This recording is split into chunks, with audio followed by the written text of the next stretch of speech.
Bonjour tout le monde, c'est Anaïs et j'ai mangé juste avant de faire la vidéo. Bonjour à tous. Je viens de finir une vidéo sur le groupe que j'anime en ce moment sur les mimétismes et j'ai eu envie de vous parler encore une fois des mimétismes juste pour vous inviter à regarder vraiment ça dans votre vie en fait. Je ne sais pas si ça vous parle en fait, mimétisme. Euh, je ne sais pas si ce mot vous parle, si vous percevez ce que c'est, si vous percevez l'énergie qu'il y a derrière et tout ce que ça peut créer. Coucou Nadine. Euh, un exemple de mimétisme dont je peux parler aujourd'hui, euh, c'est un qui m'avait sauté aux yeux à moi avant même de connaître en fait les outils. Je connaissais les outils d'Access, mais j'avais pas encore suivi ma première fondation. C'était quand même assez à mes débuts d'Access. J'avais heureusement d'autres outils dans la poche. Et c'était avec ma fille. Et en fait, il y a eu une période où ça a été un peu compliqué au niveau du dodo, du sommeil et tout ça. Et au début, c'était vraiment OK pour moi. Et au bout de 6 mois à peu près, d'un coup, ça a été vraiment une angoisse totale. Et c'était au point que quand elle pleurait le soir et qu'elle refusait de s'endormir et elle hurlait dès que je partais, il fallait que je reste à côté d'elle, que je lui tienne la main, que je lui chante la chanson jusqu'à ce qu'elle dorme complètement. Et j'en pouvais plus de faire ça, j'avais plus de soirée, je passais 1 heure ou 2 heures avec elle à côté de son berceau. Et ça me rendait dingue. Mais quand je dis dingue, c'est dingue. J'avais une espèce de rage qui me montait. Donc je ne connaissais pas encore les implants d'extracteur. Et j'avais cette rage qui montait. Et c'était, mais j'avais envie de la secouer, j'avais envie de la balancer, c'était horrible. Et je me disais, mais je suis horrible de penser à ça, je suis horrible de penser à ça. Et j'ai posé beaucoup de questions. J'en ai beaucoup parlé avec mon mari. Et ce qui m'a sauté aux yeux, au bout de très peu de temps, en fait, ça a été assez rapide à partir du moment où j'ai mis le doigt sur OK, il y a un truc qui n'est pas normal là dans mes réactions. J'ai vraiment des réactions très intenses depuis quelques jours. Euh, et ça a été d'un coup le souvenir de quelque chose que ma mère m'avait dit, que quand j'étais bébé, moi, dès qu'elle sortait de la chambre, dès qu'il y avait le moindre bruit du plancher qui crissait, je me réveillais. Et qu'elle n'arrivait pas à m'endormir et qu'elle n'arrivait pas à sortir de la pièce. Et en fait, elle devenait dingue aussi et elle m'a attachée plusieurs fois dans mon lit pour ma sécurité, pour que je sois en sécurité, pour que je ne puisse pas tomber et pour pouvoir sortir de la pièce. Et je me rappelle de ma réaction quand elle m'a raconté ça où je me suis dit oh, comment on peut faire ça à un enfant. Comment on peut attacher un enfant, comment on peut jeter un enfant sur un lit, un bébé sur un lit, même si on n'en peut plus, comment on peut faire ça. Comment on peut faire ça? C'est une des façons avec lesquelles, à partir desquelles on crée des mimétismes dans notre vie. Donc parfois, on ne va pas les voir tout de suite, parfois ils vont apparaître beaucoup plus tard et sous une autre forme, mais ça peut être ce type de choses. Donc c'est quand même des choses qui sont assez intenses et dès que j'ai identifié que c'était ça, c'était fini. J'ai plus eu les mêmes réactions. Et j'ai juste, ah ok, bon, en fait, il n'y avait rien à comprendre, ça s'est passé comme ça à ce moment-là, parce qu'elle avait c'était c'est ce qui s'est passé à ce moment-là. Il n'y a pas à comprendre en fait. Et je rappelle que dans Fondation, on nous parle de cet outil de le summum de la compréhension. C'est les personnes choisissent ce qu'elles choisissent parce qu'elles le choisissent. Ni plus ni moins. Tout le reste, ce sont des points de vue intéressants. Et du coup, à chaque fois qu'on a essayé de comprendre quelque chose, de comprendre un comportement, de comprendre quelqu'un, ça nous demande d'aller énergétiquement dans l'univers de l'autre pour regarder quels sont ses points de vue, quels sont ses fonctionnements, etc., etc., etc. Et ce qui est remonté pendant ces 16 jours, donc ça existe sous forme de processus corporel. On peut apprendre ce processus corporel, soit lors d'une demi-journée avec un facilitateur de journée de processus corporel. On peut aussi l'apprendre pendant les classes fondation, c'est un des processus qui est transmis. Et on peut également le voir lors de la classe corps de 3 jours. On l'a déjà vu quand on fait la classe corps de 3 jours, puisque le prérequis, c'est de faire fondation. Et on peut aussi déblayer ça de façon verbale. Et en fait, là, en ce moment, c'est ce qu'on fait avec tout un groupe. On est une vingtaine sur le groupe et on déblaye les mimétismes et on pose beaucoup de questions. Et en fait, ça va sur tous les domaines de notre vie. La sexualité, l'argent, les relations avec les hommes, avec nos enfants, avec notre corps, avec la nourriture. On a beaucoup parlé de la nourriture aussi et de notre façon de nous nourrir. Et, et vraiment, les témoignages sont tellement waouh! Et même moi, vraiment, je suis bouleversée, je suis touchée de lire tous les témoignages des personnes qui sont dans le groupe. J'avais envie de vous en lire un. Merci à toi de tout ce que tu nous apportes au travers de tous les déblayages. C'est méga génial. Dans mon univers, c'est énorme et je me suis aperçue que c'est au travers de cette classe sur le mimétisme que j'ai réussi à lâcher des choses incroyables, alors que je ne l'aurais pas cru possible malgré tous les déblayages que j'ai pu faire auparavant. C'est magnifique et beaucoup plus grand que tout ce que j'aurais cru. Et on a discuté le jour où elle a écrit ça, c'était génial parce qu'elle me dit depuis que je fais cette classe avec toi en ligne, j'ai des vertiges, je me casse la figure, je suis pas bien du tout. Et j'ai vraiment des vertiges. Et on a posé beaucoup de questions du coup ensemble par rapport à ça. Et ce qui est apparu, c'est que ce n'était pas des vertiges, il s'agissait de l'espace.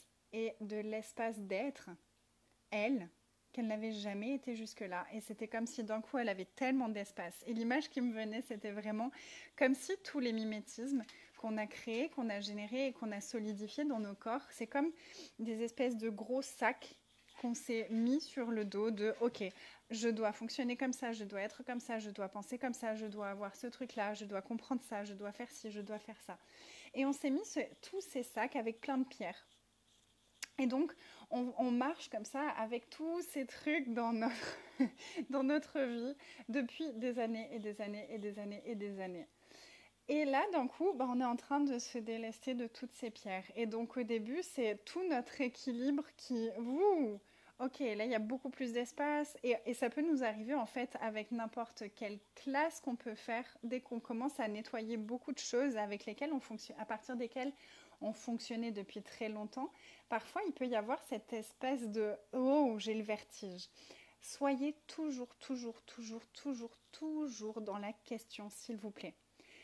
Est-ce que c'est vraiment le vertige ou est-ce que c'est autre chose? Et quand je lui ai posé la question, elle me dit « Mais non, c'est le vertige. Vraiment, j'ai des vertiges. » Je dis « Ok, j'entends ça.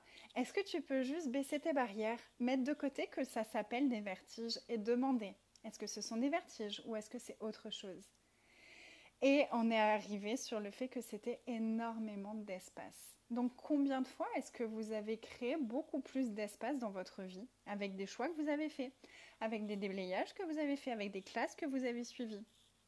Et ça a tellement perturbé tout votre espace que vous avez eu l'impression de tituber, de ne plus savoir comment marcher, de ne plus savoir comment vous tenir. Et combien de fois est-ce que vous avez repris tous les trucs que vous aviez lâchés en croyant que vous aviez un problème, plutôt que d'être la question qui aurait amené plus de clarté sur ce qui se passait pour vous à ce moment-là. Et juste regardez ça et regardez et faites « Ok, yes, cool, et quoi d'autre est possible maintenant ?» Donc quel espace est-ce que je peux être? Et vous savez, c'est vraiment une des questions qu'on utilise beaucoup. Quelle énergie, quel espace et quelle conscience et quel choix est-ce que je peux être? Et l'espace, c'est vraiment ça. On a eu une conversation il y a quelque temps avec Marie-Sandrine. Si vous ne l'avez pas vue, allez la voir sur Déballer le cadeau. Elle est vraiment super. J'ai demandé à Marie-Sandrine de venir nous parler de être soi. Et elle m'a parlé de ça. Elle m'a dit ça avec ces mots-là. Être l'espace de soi. Et j'ai trouvé ça tellement beau. Waouh, l'espace de soi. Mais c'est... Oh, j'adore. Ça pétille, c'est léger, c'est joyeux. Et... au-delà des mimétismes, il y a justement l'espace d'être soi. Donc, qu'est-ce que c'est l'espace de et ça c'est à vous de la poser la question, mais qu'est-ce que c'est l'espace de moi? À quoi est-ce que ça ressemble l'espace de moi? Coucou Da, hey. Et salut tout le monde, que vous soyez en direct ou que vous me regardiez ensuite. Donc qu'est-ce que c'est l'espace de moi? À quoi est-ce que ça ressemble l'espace de moi? Et juste commencer à jouer avec cette question et avec cet espace-là. Et euh, je dis souvent dans les classes et dans les séminaires que j'anime, je parle beaucoup de, ok, pendant ce laps de temps, on va mettre nos chapeaux d'explorateurs, nos petits chapeaux d'Indiana Jones, et on va aller explorer les possibilités tout au long de cette aventure, d'une journée, de 2 journées ou de 4 journées. Et si c'était ça en fait, si chaque matin vous pouviez enfiler votre petit costume d'explorateur et vous demander, ok, qui est-ce que je suis aujourd'hui? Qu'est-ce que je suis aujourd'hui? Et quel est l'espace de moi aujourd'hui? Et si je n'avais jamais essayé de comprendre qui que ce soit, qu'est-ce qui serait disponible pour moi aujourd'hui? Voilà, j'avais vraiment envie d'avoir cette conversation et puis de vous inviter une nouvelle fois à nous rejoindre si l'énergie vous attire pour ces 16 jours de mimétisme. On en est au 13e jour, donc il reste encore quelques jours en direct. Et voilà, ça ouvre tellement d'espace que pour qui est-ce que ce serait une contribution encore? Et j'avais envie aussi de clarifier un petit peu ce que c'était les mimétismes et de donner quelques petits outils comme ça qu'on peut utiliser dans notre vie au quotidien et regarder vraiment quel est l'espace de moi avec mon corps, quel est l'espace de moi avec ça, et si je n'avais jamais essayé de comprendre qui que ce soit avec l'argent, quelle serait ma réalité avec l'argent? Si j'avais jamais essayé de comprendre ou de valider la réalité de qui que ce soit avec la sexualité, qu'est-ce que ce serait ma réalité avec le sexe et la sexualité, etc., etc., etc. On peut vraiment aller regarder tous les domaines de la vie. Et bien sûr, les personnes qu'on a le plus mimétisées, ce sont nos parents. Donc on a beaucoup, beaucoup parlé de la famille aussi pendant ces 13 premiers jours. Et voilà, enfin, beaucoup, beaucoup de choses qui se présentent d'énergie, qui remontent de libération, de cailloux qu'on relâche et qu'on jette, et de sacs allégés et d'espace. Et vraiment cette sensation de flotter. On a aussi, du coup, on s'est engagé avec ces 16 jours à recevoir le processus. Et on est nombreux à l'avoir vraiment reçu par d'autres personnes. Ceux qui connaissent déjà le processus, on se l'active à nous-mêmes chaque jour. Et je comprends vraiment ce que Gary dit à propos de ce processus, que c'est le processus qui nous apportera le plus de paix. Mais c'est vraiment ça, c'est vraiment incroyable quand on se libère de tout ça, la paix qui commence à s'ouvrir et à se poser dans le corps et dans l'esprit et dans tout de la vie. Donc, combien de mimétisme biomimétique et biomimétrique est-ce que vous pourriez relâcher maintenant, mettre en lumière maintenant, qui vous permettrait d'être la paix et le calme, la joie que vous êtes vraiment, au-delà de toutes les réalités que vos familles ont choisies et que toutes les personnes qui vous entourent ont choisies. Coucou, coucou tout le monde, Rima, Luciana et tous les autres. Hey. Voilà, merci beaucoup de m'avoir suivi, merci d'avoir regardé la vidéo avec moi. C'est vraiment un cadeau. Je pensais à ça hier soir et je voulais vous remercier tous. C'est un cadeau de savoir que vous êtes aussi nombreux à prendre quelques minutes dans votre journée pour écouter cette vidéo. Et vraiment, à chaque fois que je fais une vidéo et que vous m'écrivez des commentaires et que je vois vos réactions et tout ça, c'est vraiment, vraiment un grand, énorme, immense cadeau. Donc, gratitude à chacun d'entre vous. Merci, merci, merci, merci. Et qu'est-ce que serait le monde si on choisissait tous d'être l'espace de nous? Je vous embrasse très fort et bonjour, au revoir Sabine, merci Selma et à bientôt tout le monde. Bye.